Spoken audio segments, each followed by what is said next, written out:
bien, chicos. Entonces, vamos a iniciar la clase teórica el día de hoy acerca de la alteración del estado de conciencia. Bueno, en su programación aparece como coma, ¿no?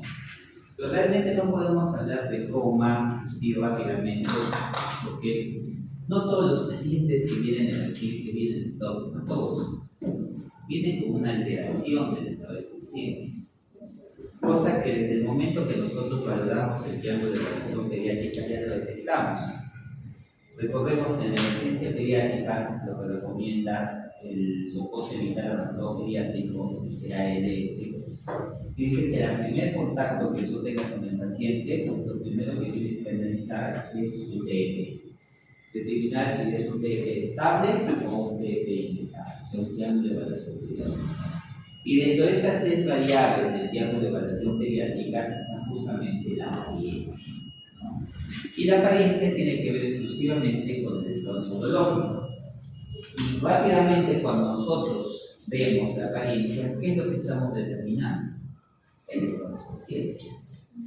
Porque el triángulo de evaluación pediátrica te dice solo observa al paciente, no lo toques, solo por medio de la observación tú detectas. ¿Y qué vas a detectar cuando ves la apariencia? Estado de conciencia. Si ves un paciente despierto, si ves un paciente somnoliento, si ves un paciente que solo duerme, ya estás detectando una alteración.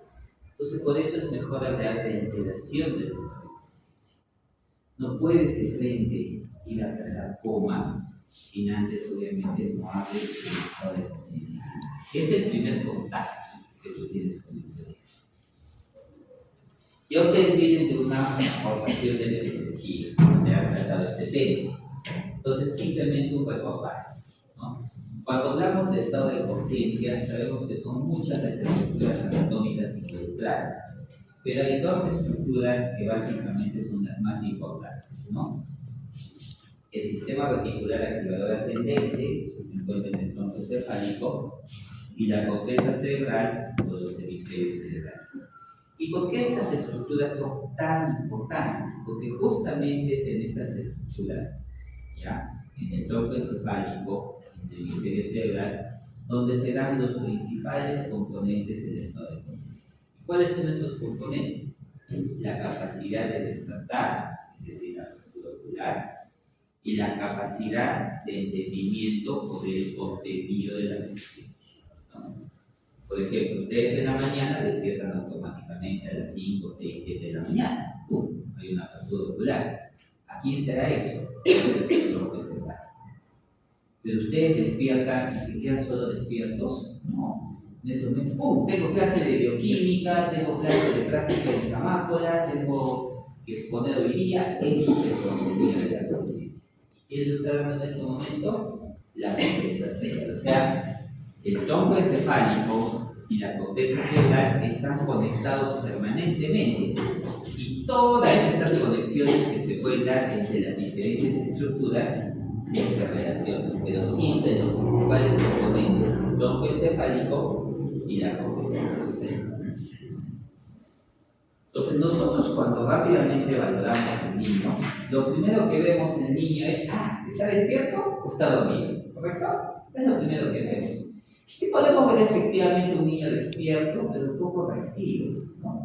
Un niño que de repente tú pasas por un lado y no es capaz de fijar la mirada, pero lo ves con una apertura ocular, ¿no? O puedes verlo al niño dormido, que tú pasas, le haces un estímulo y el niño no es capaz de despertar. Entonces, ya que tú puedes suponer, ya tengo una alteración del estado de conciencia. Y clásicamente hay 4 subniveles del estado de conciencia, ¿no? Nosotros ahorita estamos en estado alerta, ¿correcto? Ahorita hay un temblor, salimos ordenadamente al área de seguridad, estamos alertas, ¿no? O pasa una bomba, estamos alertas, ¿no? Pero el primer subnivel es la letargia. La del niño letal. Un niño con una actividad disminuida con lo que normalmente es. ¿Qué es lo que más común que le dicen los papás? Doctor, mi hijito no está como antes. Mi hijito era más despierto, más activo. Ahora está triste, apagadito. Tiene capacidad de apertura ocular, tiene reacción al estímulo, pero lo notas con un nivel más disminuido de seguridad. A eso se llama la letargia. Tienes capacidad de apertura ocular conservada, tienes capacidad de respuesta al estímulo conservada, porque generalmente gracias a la respuesta al estímulo es lo que normalmente nosotros valoramos de este contenido en la conciencia. José, ¿ah? Hijito, ¿ah? No, contenido en la conciencia. Responde a su nombre, conoce su nombre. ¿Ya? De ahí sigue la obnubilación, ¿no? Ya el estado de somnolencia, ¿no? El niño tiene capacidad de apertura ocular, sí, está disminuida. Tiene capacidad de respuesta al estímulo, sí, pero todavía está con capacidad de respuesta, ¿no? Pero hay una tendencia al sueño, ¿no? Está ahogando del pie y otra vez tendencia al sueño. Diferente será el tercer nivel, el estado de estupor o sopor, donde ya el niño no solamente tiene un estado de conciencia, no una respuesta al estímulo del pie, sino necesitas una mayor intensidad para que el niño tenga la capacidad de despertar. Por ejemplo, es un estímulo doloroso. Generalmente en los estados de estupor o sopor, el niño solo responde al estímulo doloroso, ¿no? ¿Y dónde es generalmente el sitio favorito donde hacemos el estímulo doloroso del niño? No acá, en el cifoides, como hace clásicamente en el adulto, los lechos unguiales. ¿Ya? Los lechos unguiales es un sitio favorito para valorar la reacción al dolor del niño, ¿no? Puede ser en las manos o en los pies. Entonces, haces el estímulo, el niño te puede fácilmente detectar el dolor, pero no hay capacidad de apertura ocular, hay una mínima reacción, estado soporoso. Y llega finalmente el cuarto estado, que es el estado comatoso, donde ya tú no tienes ninguna capacidad de respuesta al estímulo, así sea táctil, así sea doloroso, no hay apertura ocular, no hay absolutamente nada. Entonces, un paciente, si bien puede pasar acá, también puede pasar por estos niveles, y todos finalmente son niveles de alteración del estado de conciencia. ¿Y yo cómo puedo establecer ese nivel? Según mi apertura ocular, según mi estado de respuesta al estímulo. ¿Ya? Algunos me dirán, doctor, pero hay también lo que es la excitación psicomotriz, ¿no? En algunos casos de encefalopatía puede ser. Sí, efectivamente, también se puede considerar un nivel de alteración del estado de conciencia. Algunos le hablan del estado confusional agudo, ¿no? Por eso les puse acá intencionalmente letargia o confusión, ¿no? El famoso síndrome confusional agudo. El niño no reconoce, pierde irritable, excitación psicomotriz, golpea, un síndrome confusional agudo, ¿no? Que puede estar letárgico o puede estar en un estado confusional. Entonces, ya, pasémonos un poco a lo que nos pide la programación. La programación dice coma. Ya, ¿qué es coma? Es un estado de inconsciencia profunda. ¿Ya? No tienes capacidad de apertura ocular, no tienes capacidad de respuesta al estímulo, de por lo menos una hora de duración, y como su nombre lo dice, no responde a ninguna intensidad de estímulo. De por sí, el coma no es una enfermedad, ¿ya? Simplemente es una manifestación, es un signo más, ¿no? De algo que está afectando el sistema nervioso central y las estructuras involucradas en el estado de conciencia. Y esta afectación puede ser innato al sistema nervioso central, por ejemplo, un tumor, o puede ser secundario a un sistema, algo secundario al sistema nervioso central. Por ejemplo, una cirrosis. O sea, puede ser el coma primario, cuando es algo que afecta directamente al sistema nervioso central, o secundario, cuando es un producto de una enfermedad sistémica, por así decirlo. Hay algunos conceptos que sí hay que considerar, y lo van a leer ustedes. Hay tres conceptos que muchas veces se conversan sobre ellos: el estado vegetativo, el estado de conciencia y el coma. Para la mayoría de neurólogos son simplemente ¿cómo les podría decir?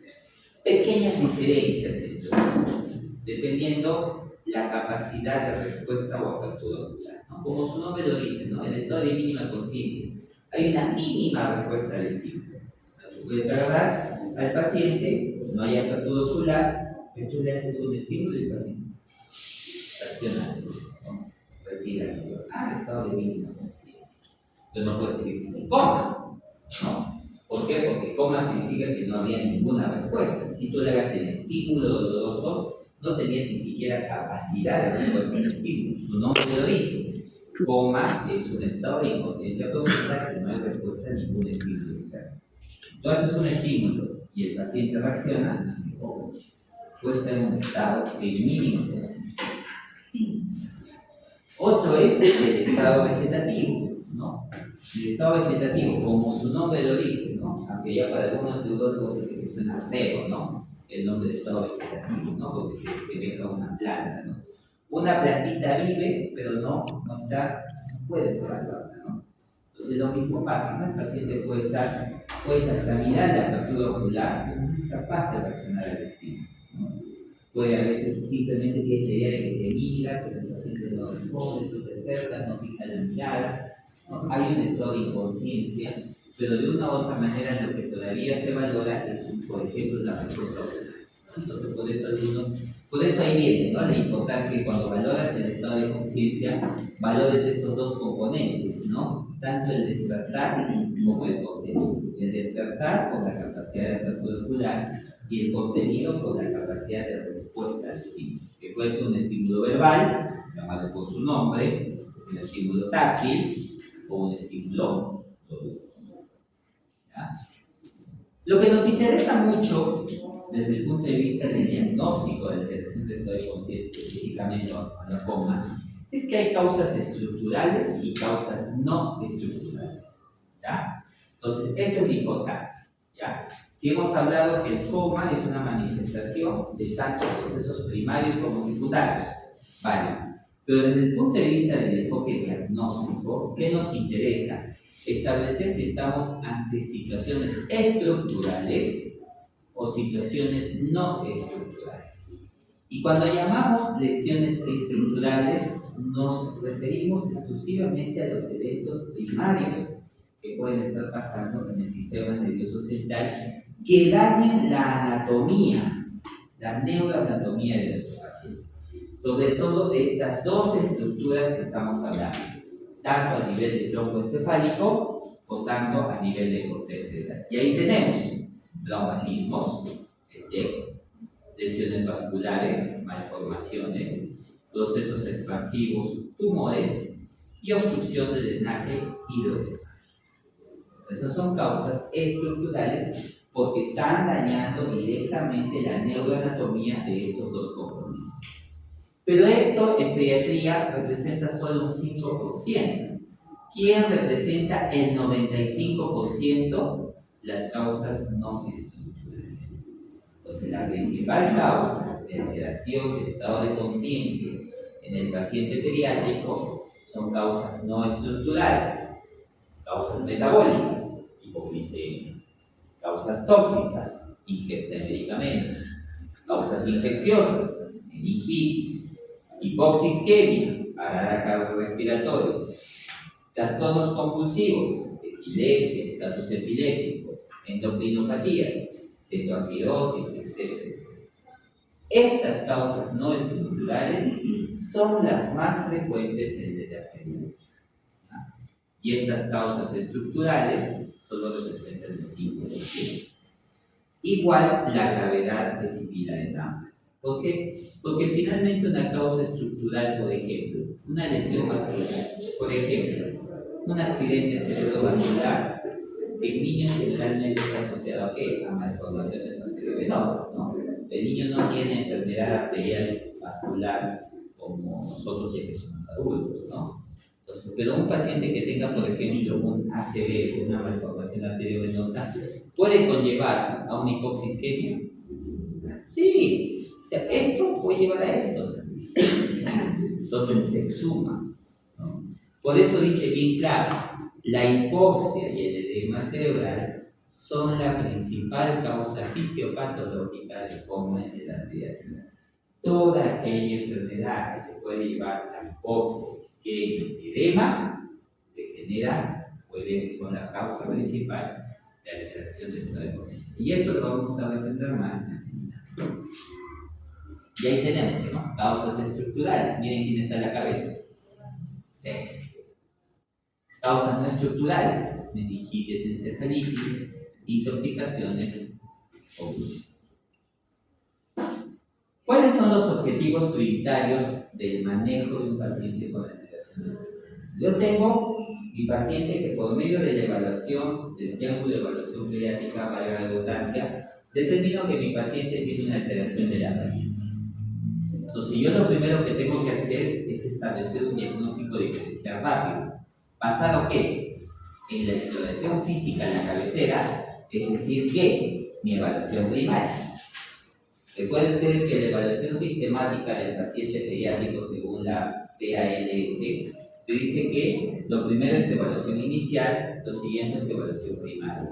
Y la evaluación primaria es A, B, C, D, E. Y a ella, circulación, respiración, circulación, déficit neurológico y exposición.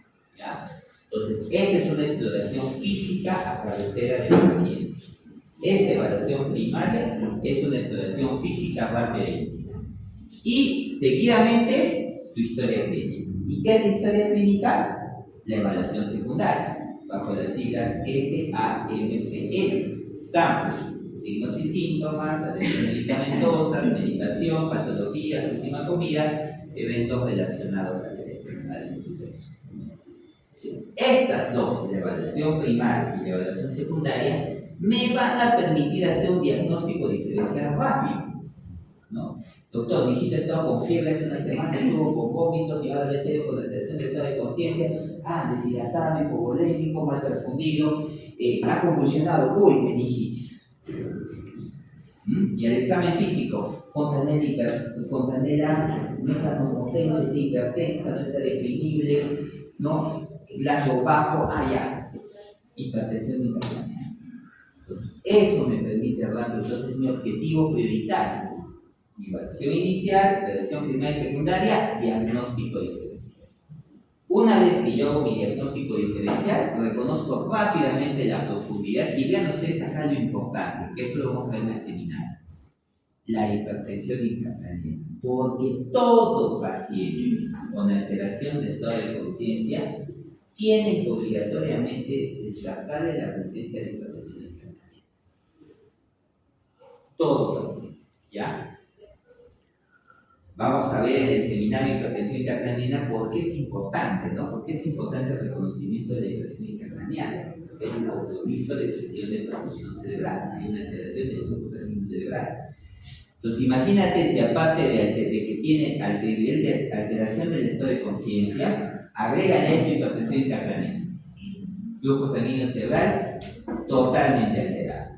Pronóstico mal. Por eso, todo paciente con alteración del estado de conciencia, tengo que rápidamente buscar o sospechar que tenga adicionalmente hipertensión intracraniana, así como otros síntomas de deterioro neurológico, porque eso me va a orientar mucho, no solamente en el diagnóstico, sino también en el manejo. Y instaurar las medidas terapéuticas más útiles.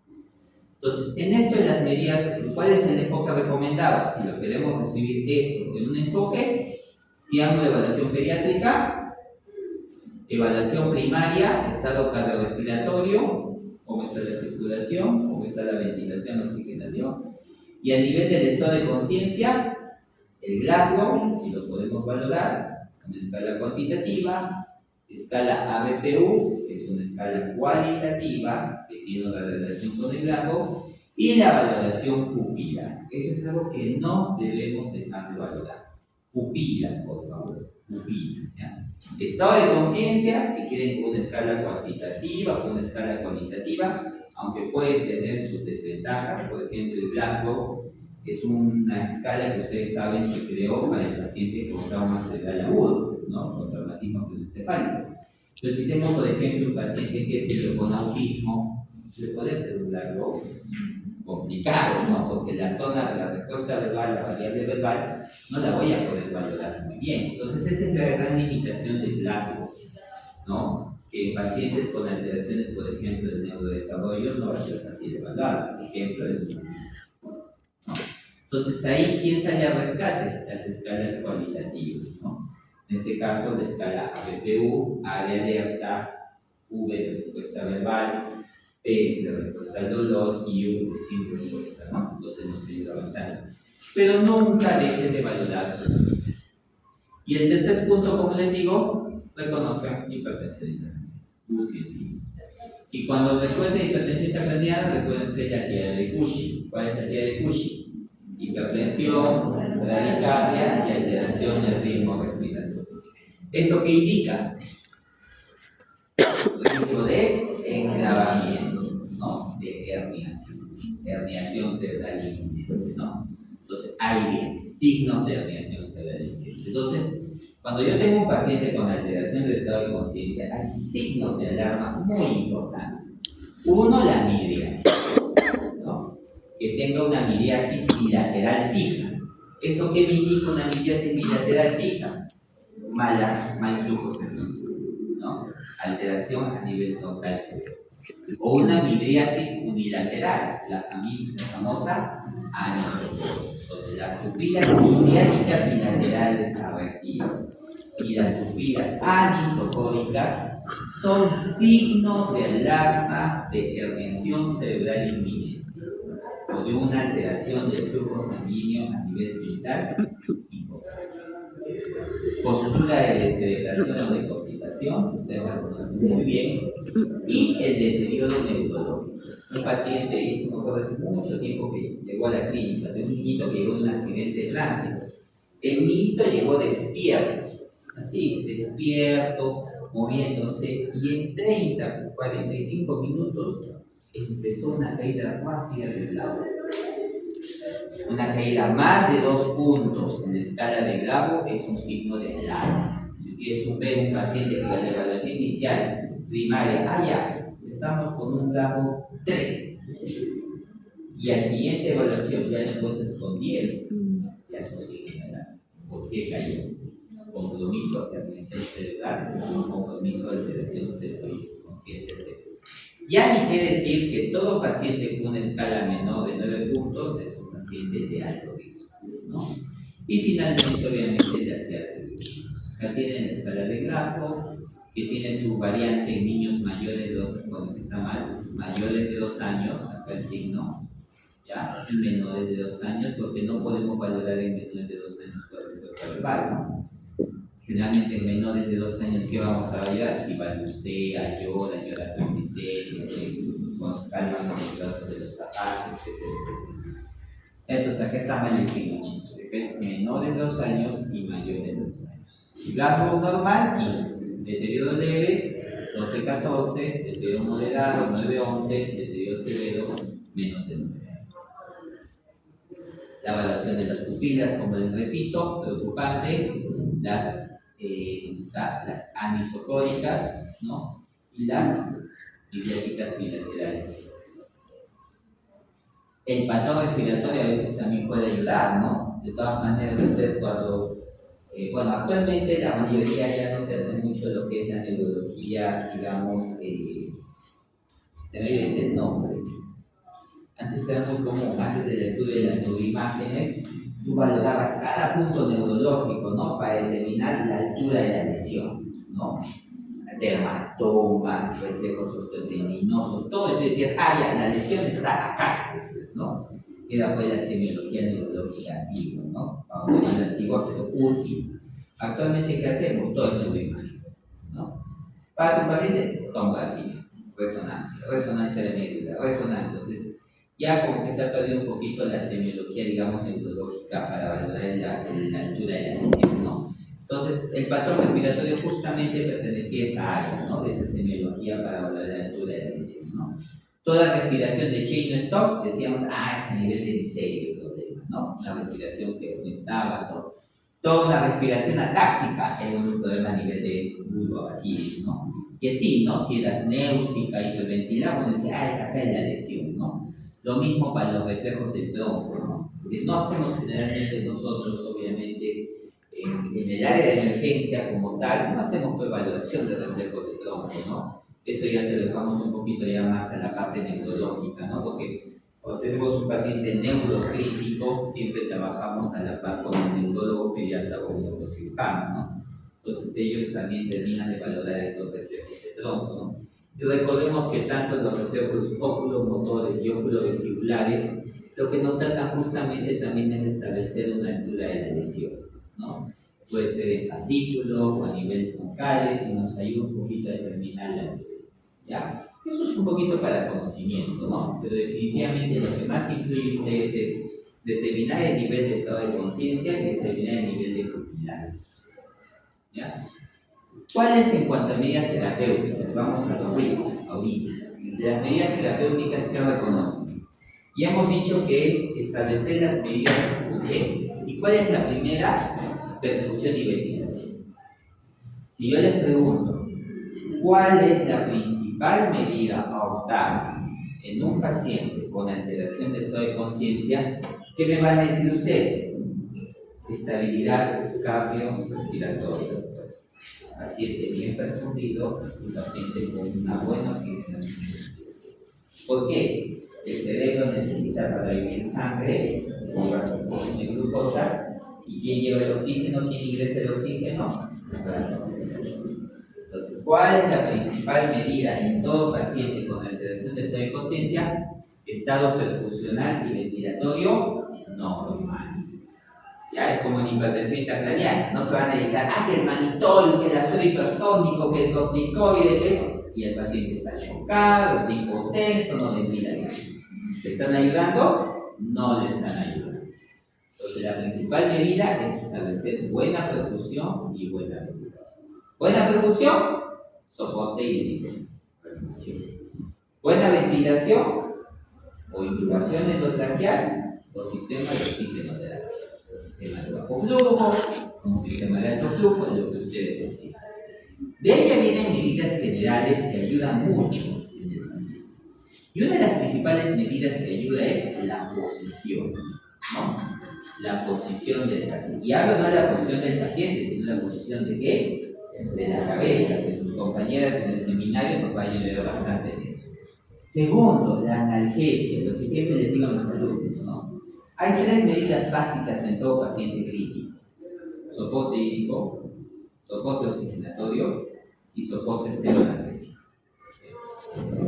Buen soporte hídrico, buen soporte oxigenatorio, está bien. El paciente con dolor está taquicárdico, irritable, taquipnéico, no se deja evaluar. ¿Ustedes darán una buena estabilidad cardiorrespiratoria si el paciente está con dolor?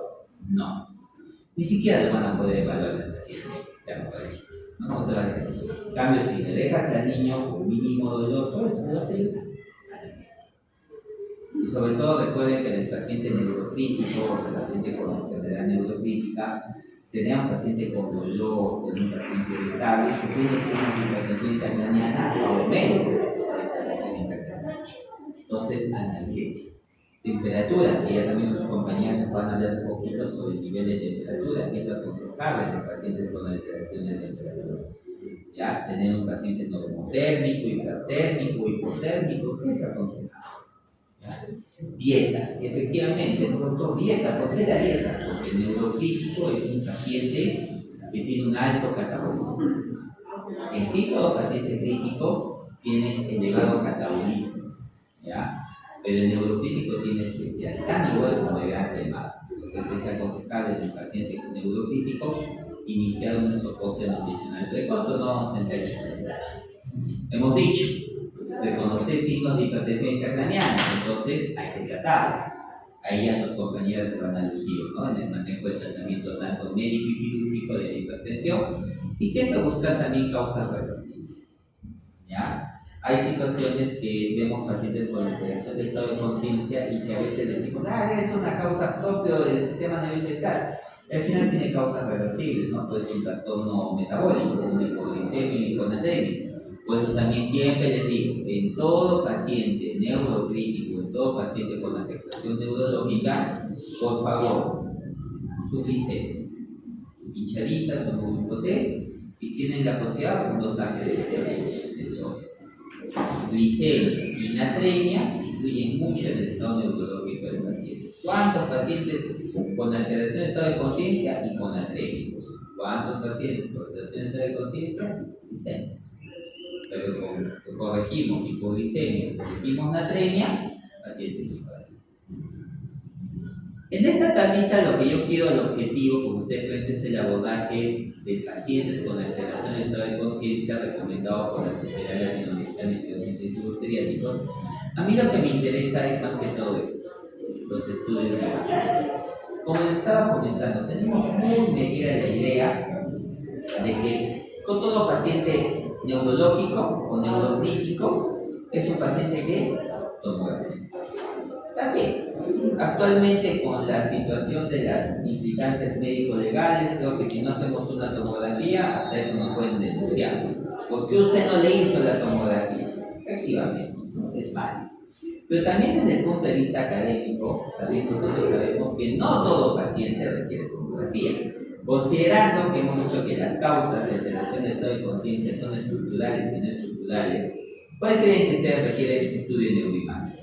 Las estructurales, ¿no?